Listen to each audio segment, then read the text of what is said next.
몇 년 전 우리 부부에게 둘째가 태어났습니다. 첫째인 아들을 낳고 딱 2년 만에 그렇게 바라던 딸이 태어난 것입니다. 우리 부부는 둘째가 딸인 것이 그렇게 고마울 수가 없었어요. 제 딸이지만 그렇게 예쁠 수가 없었거든요. 우리 시부모님과 시누이도 기뻐서 어쩔 줄을 몰라 했어요.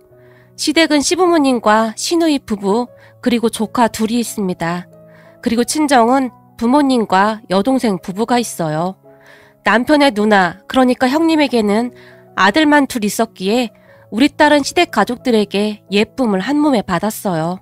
우리 딸이 태어난 날 시아버지가 손녀딸이야 손녀딸! 덩실덩실 춤을 추실 정도였으니까요. 그런데 잠시 후 친정 부모님과 동생 내외가 우리 딸을 보기 위해 병실로 급히 들어왔어요. 이번에는 누구 닮았니? 김서방 닮았니? 병실에 들어서자마자 엄마가 급히 물었어요. 엄마, 내가 그만하라고 했지? 그런 엄마의 물음에 제가 그만 소리를 지르고 말았어요. 아니, 그냥 물어본 거잖아. 근데 왜 이렇게 발끈하고 난리니? 엄마가 뾰루통한 얼굴로 말했어요. 엄마, 의도가 그렇잖아. 이제는 안 그러기로 해놓고는 도대체 왜 그러는 거야? 아니, 내가 뭐라고 했니? 난 그저 엄마 닮았나 아빠 닮았나 물어본 거잖니. 엄마가 남편과 제 눈치를 살폈어요. 제가 엄마에게 그런 이유가 있는데요. 남편과 제가 결혼 전 우리 부모님께 첫 인사를 드리기 위해 친정에 갔는데 남편을 보자마자 엄마가 울상을 지었어요. 남편이 부모님께 인사를 드리고 집을 나서자마자 뭐야, 사진보다 더하잖아! 라며 울상을 지었어요. 그런 엄마의 말에 어허, 당신 지금 그게 무슨 소리야? 내가 보기엔 사람만 좋아 보이던데. 아빠가 엄마를 나무랐어요. 하지만 엄마는 아빠의 말을 들은 척도 하지 않고는 아니, 이건 해도 너무하잖아. 몰라, 나 이 결혼 절대 허락 못해. 라며 방으로 들어가 버렸어요. 그런데 옆에 있던 여동생도 사실 엄마 말이 틀린 말은 아니지. 사람이 살다 보면 얼굴도 굉장히 중요한데 특히나 이세를 위해서는 더욱더 그렇잖아. 중얼거리듯 말했어요. 난 얼굴 잘생기고 성격 안 좋은 사람보단 성격 좋은 이 사람이 훨씬 좋아. 그리고 이 사람 얼굴이 뭐가 어떻다는 거야? 얼마나 남자답게 생겼어. 제가 여동생을 노려봤어요. 그런 제 말이 끝나자마자 방에 있던 엄마가 문을 박차고 나와서는 그래, 부부로 살다 보면 얼굴 안 보고 살 수도 있어. 근데 이건 아무리 그래도 좀 그렇잖니? 그래도 명색이 맞사위인데 친척들한테 인사를 어떻게 시켜? 그리고 결혼식 날 내 친구들도 다 올 텐데 내 얼굴이 뭐가 되겠냔 말이야. 넌 어떻게 된 게 너만 생각하니? 네가 뭐가 부족해서 저런 남자랑 결혼을 하겠다는 거야. 엄마가 다시 울상을 지었어요. 엄마, 내가 몇 번이나 말했잖아. 남자 인물 아무 소용없다니까. 난 저 사람처럼 착하고 성실한 사람을 본 적이 없어. 그리고 배려심도 얼마나 많은 줄 알아? 라며 엄마를 나무랐어요. 다 필요 없어. 난 이 결혼 절대 허락 못하니까 그런 줄 알아. 엄마가 집안이 떠내려가라 소리를 질렀어요. 내가 이런 말은 안 하려고 했는데 사실 인물로 따지자면 엄마도 아빠에 비해 많이 부족하잖아. 아빠 키가 180에다 얼굴도 진짜 어디 하나 빠지는 곳이 없잖아? 근데 엄마를 봐봐. 엄마는 키도 키지만 엄마 그거 알아? 엄마 웃을 때 눈이 거의 안 보인다는 거. 엄마는 도대체 누굴 닮은 거야? 제가 말을 하고 있었는데 그 순간 화가 머리끝까지 난 엄마가 제게 쿠션을 날려버렸고 제가 옆으로 살짝 피해버렸어요. 딸이 돼서 엄마한테 그러니까 아주 좋냐? 좋아? 왜 관리실 가서 단추구멍이라고 그냥 방송을 하지? 엄마가 씩씩거리며 저를 노려봤어요. 그러니까 왜 착한 저 사람한테 뭐라고 하냐고. 내가 저 사람 인성이 문제라고 하면 엄마 말 듣겠는데 아까 엄마도 봤잖아. 세상에 저런 사람 없다니까? 나도 웬만하면 안 그래 이거사. 근데 진짜 앵간해야지. 거기다 피부는 또 그게 뭐냐고. 엄마가 소리쳤어요. 엄마, 저 사람 입, 코 따로 자세히 보면 괜찮은 사람이라니까. 됐어 이거사. 첫인상에서 이미 충격받았는데 그게 무슨 소용이야. 엄마는 계속 울상이었어요. 그런 엄마를 아빠는 참 못마땅해 했는데 아빠는 우리 남편을 상당히 마음에 들어 했거든요. 그렇게 얼마 우리는 상견례를 했는데 상견례장에 들어선 엄마의 표정에는 놀라움이 가득했어요. 남편의 누나, 그러니까 형님의 얼굴을 보며 아니 누나랑 동생이 달라도 너무 다르네요. 누나는 누굴 닮은 건가요? 엄마가 물었고 당신 이게 무슨 짓이야? 라며 옆에 있던 아빠가 엄마를 노려봤어요. 그럼 부모님을 보며 시어머니가 아닙니다. 괜찮습니다. 그동안 워낙 그런 얘기 많이 들어서 우린 괜찮습니다. 우리 딸은 외가 쪽을 닮았고 우리 아들은 친가 쪽을 닮았습니다. 얼굴에 웃음을 띤 채 말했어요. 우리 사이도 외가 쪽을 닮지 하필이면 친가 쪽을 닮아서는 엄마가 혼자 중얼거리듯 말을 했는데 아빠가 엄마를 노려보고 있었기에 엄마가 곧 말을 멈췄어요. 그렇게 어색한 분위기 속에서 어찌어찌 상견례가 끝나긴 했는데 엄마의 무례한 행동에 음식이 코로 들어가는지 입으로 들어가는지 모를 정도였어요. 그런 엄마를 아무렇지도 않게 생각해준 시부모님과 형님에게 그저 감사할 뿐이었어요. 잠시 후 상견례를 끝나고 집으로 돌아왔는데 집에 들어서자마자 아무리 봐도 그 누나라는 사람은 성형수술한 것 같아. 같은 엄마 뱃속에서 나왔는데 누나랑 동생이 어떻게 그렇게 다를 수가 있어? 얼굴 형부터 다 다르잖아. 동생이 확실하다는 듯이 말했어요. 아니거든. 형님 얼굴에 손 하나 안 댔거든. 그냥 딱 봐도 자연미인이구만. 뭔 말도 안 되는 소리야. 제가 동생에게 버럭했지만 우리 둘째 말이 맞는 것 같구나. 아무리 그래도 얼굴이 그렇게 다를 순 없지. 엄마도 옆에서 맞장구를 쳤어요. 아니거든. 형님 애들하고 형님하고 똑같이 생겼거든. 제가 엄마 동생을 노려봤어요. 오늘 애들은 안 데리고 왔으니 내 눈으로 못 봤지만 난 분명히 성형했다의 한 표야. 동생은 계속해서 성형 이야기를 할 뿐이었고 그런 동생의 말에 엄마도 의심하는 듯 했어요. 하지만 둘의 행동에 저는 심한 불쾌감을 느꼈는데요. 사람이 인성이 중요한 거지 그까짓 얼굴이 뭐가 그리도 중요하단 말입니까?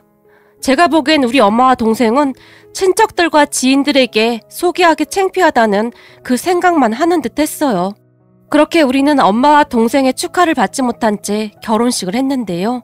그런데 결혼식장에서조차 엄마와 동생은 시종일관 인상만 쓰고 있었는데요. 친척 중 누군가가 사이가 아주 듬직하네요 라고 칭찬을 하기라도 하면 아무런 대꾸도 하지 않은 채 그저 긴 한숨만 내쉬었어요. 그런 엄마를 보며 남편에게 얼마나 미안하던지 눈물이 나올 지경이었어요. 하지만 남편은 그런 제 마음을 아는지 그저 해맑게 웃어줄 뿐이었어요.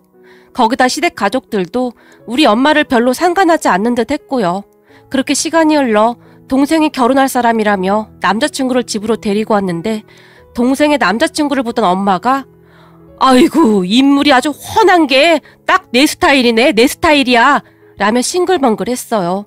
동생의 남자친구 그러니까 제부는 누가 보더라도 정말 잘생긴 얼굴이었는데 아빠는 그런 제부를 왠지 모르게 못마땅해 했어요.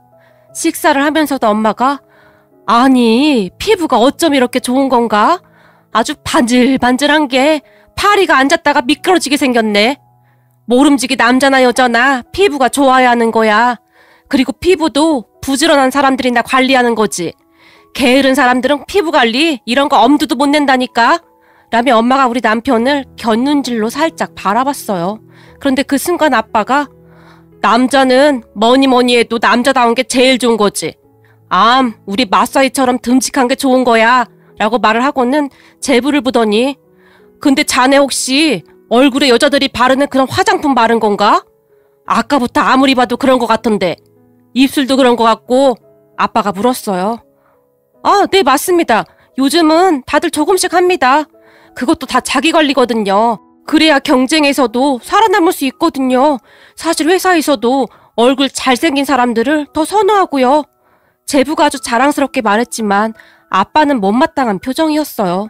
그리고 저도 그런 제부가 썩 마음에 들진 않았는데 어딘지 모르게 음침한 기분이 느껴지기도 했거든요.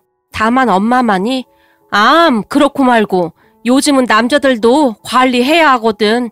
TV 나오는 연예인들만 봐도 요즘 화장 안 하는 사람이 어딨어. 다 화장하고 다니지. 아주 잘하고 있는 거야. 난 누가 뭐래도 꽃미남 우리 둘째 사이가 제일로 좋다. 라며 싱글벙글 할 뿐이었어요. 얼마 뒤 동생 부부는 결혼을 했는데 결혼식 때에도 제부는 정말 화려했어요. 신부인 동생보다 제부가 더 돋보일 정도였으니까요. 그런 제부를 아빠는 기가 막히다는 표정으로 바라봤어요. 그 와중에 우리 엄마는 친척들에게 우리 둘째 사이가 연예인보다 더 잘생겼죠? 내가 한이 풀렸다니까요. 라는 말을 하며 이리저리 자랑하러 다니기 바빴어요. 엄마는 제부가 정말 마음에 드는 듯 제부만 보면 항상 싱글벙글이었어요. 그렇게 우리 가족은 큰 문제 없이 하루하루 각자 바쁜 나날을 보내고 있었는데요. 그러던 친정에 큰일이 생겼어요. 엄마 건강에 문제가 생겼는데 아빠 말로는 어느 날부터 엄마가 화장실도 자주 왔다 갔다 하고 아침에 일어나면 얼굴과 몸이 많이 부어있는 것 같다고 했어요. 거기다 속도 메스껍다는 말을 자주 했다는데 아무래도 이상해서 병원에 가봤더니 의사가 큰 병원에 가보라고 했답니다. 그렇게 찾아간 큰 병원에서는 엄마의 신장에 이상이 있는 것 같다며 정밀 검사를 했다는데 정말이지 청천벽력 같은 일이 일어났어요. 어느 날 아빠에게 전화가 왔는데 큰딸, 일을 어쩌면 좋으냐? 라며 울먹이셨어요. 왜? 무슨 일인데? 근데 아빠 지금 울어? 네 엄마 말이다. 신장이 많이 안 좋은데 말기 신부전이라고 하는구나. 일을 어쩌면 좋으니? 뭐? 그동안 엄마 몸이 이상하다고 하던 게 그것 때문이었던 거야? 그렇다는구나. 일을 어쩌면 좋니? 아빠는 금방이라도 울 것 같은 목소리였어요. 그 뒤 가족 모두가 친정에 모였고 아빠가 조용히 입을 열었어요. 다들 들어서 알고 있겠지만 지금 니들 엄마가 신장이 많이 안 좋다고 하는구나. 신장 이식을 받아야 할지도 모른다고 하는데 아빠가 말을 하던 순간 제부가 그런 아빠의 말을 싹둑 자르며 우리는 아직 애도 없는데 우리 집사람은 절대 안 됩니다. 처형은 이미 애도 둘이나 있고 하니 처형이 검사 받으면 되겠네요. 라며 제부가 저를 바라봤어요. 저는 당연히 검사 받을 겁니다. 엄마가 아픈데 제가 뭘 못하겠어요? 제가 말했고 제부와 제 대화를 듣던 동생이 안절부절 못한 채 어쩔 줄을 몰라 했어요. 그런데 그 순간 우리 남편이 장인어른, 제가 알기로는 요즘에는 의료기술이 좋아져서 이런 큰 수술할 때도 혈액형이 같아야 한다거나 그런 건 필요 없는 것으로 알고 있습니다. 그러니까 제 말은 저도 가능하다는 말이죠. 장인어른도 잘 알다시피 우리 집사람은 평소 잔병치레가 많은 사람입니다. 그래서 말인데 그 이식 제가 하겠습니다. 장인어른도 알다시피 제가 건강 하나는 타고나지 않았습니까? 군대도 해병대 나왔고 말입니다. 그러니 제가 하겠습니다. 라며 큰 소리로 말했어요. 그 말에 제가 안 돼! 당신이 그걸 왜 해? 내가 딸인데 내가 하는 게 맞는 거지! 라며 남편에게 소리쳤어요. 그 순간 우리 아빠가 남편을 바라보며 자네 정말 그래줄 수 있겠는가? 라고 물었어요. 아빠, 그게 무슨 소리야? 이 사람이 그걸 왜 해줘야 하는 거냐고. 됐어, 내가 할 거야. 라며 제가 흥분한 채 다시 소리쳤어요. 하지만 아빠는 그런 제 말은 들은 척도 하지 않고는 우리 둘째 사이는 절대 이식 같은 거 못 해주겠다는 말이고. 아빠가 제부를 다시 보며 물었어요. 저요? 저는 절대 못하죠. 저도 평소에 건강이 안 좋아서 맨날 비실비실 되는걸요. 그리고 엄연히 친자식이 있는데 사이가 해주는 것도 참 이상한 거 아니겠습니까? 처형이 이식해주신다고 하니까 그렇게 결론 지으면 되겠네요. 제부가 아무렇지도 않게 아니죠. 아주 당당하게 말했어요. 그런데 말일세 우리 마사이 말대로 우리 큰딸이 평소 건강이 안 좋아서 걱정이니 우리 마사이에게 부탁해도 되겠나? 라며 아빠가 우리 남편에게 물었어요. 당연하죠. 제가 하겠습니다. 그리고 집사람보다 제 신장이 더 건강해서 확률도 훨씬 더 높을 겁니다. 남편이 다시 큰 소리로 대답했어요. 그리고 그 순간 제가 안 돼. 이 사람은 절대 안 돼. 해도 내가 해. 그러니까 내가 검사 받을 거야. 벌떡 일어나서 소리쳤지만 아빠는 다시 한번 제 말은 들은 척도 하지 않았어요. 그럼 이렇게 하는 게 어떻겠나? 알다시피 이게 보통 일인가? 사실 우리 마사이가 참 어려운 결정을 내려준 건데 우리 입장에서는 참 고맙고 미안한 일 아니겠나? 그래서 말인데 우리도 그런 고마운 것에 대한 보답을 하고 싶네만. 내 재산 중에 상당 부분을 마사이에게 넘겨주고 싶은데 둘째 니들은 거기에 동의를 좀 해줘야겠다. 괜찮겠는가? 라며 아빠가 제부와 동생을 바라봤어요.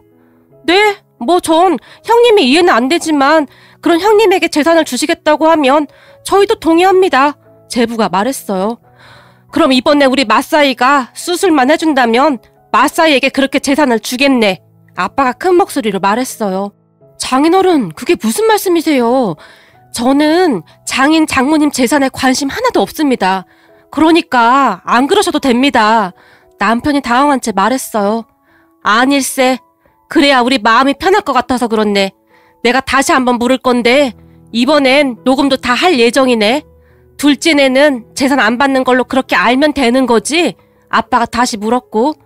네, 저희는 장인 장모님 재산 안 받겠습니다. 그 얼마 되지도 않는 재산 받아서 뭐 하겠습니까? 그리고 이게 어디 보통 수술입니까? 우린 건강이 더 중요합니다. 라며 제부가 말했는데 그런 제부의 말을 듣던 아빠의 표정은 뭐라 설명할 수도 없는 그런 복잡한 표정이었어요. 그렇게 집으로 돌아온 제가 남편에게 당신이 이식을 왜 한다고 난리야. 내가 하면 된다니까. 당신 임신하고 우리 아들이랑 딸 낳을 때도 얼마나 힘들어했어. 그런데 그런 당신이 무슨 이식을 해. 난 진짜 건강하니까 내가 해도 돼. 당신 나 몰라? 귀신 잡는 해병대인 거? 그리고 장모님도 내 어머니나 똑같아. 그러니까 그 얘긴 그만하자. 라고 말했는데 평소에는 자상하기만 하던 남편이 정말 냉정한 목소리로 딱 잘라서 말했어요. 그 뒤 저는 하루하루가 심란할 수밖에 없었는데요.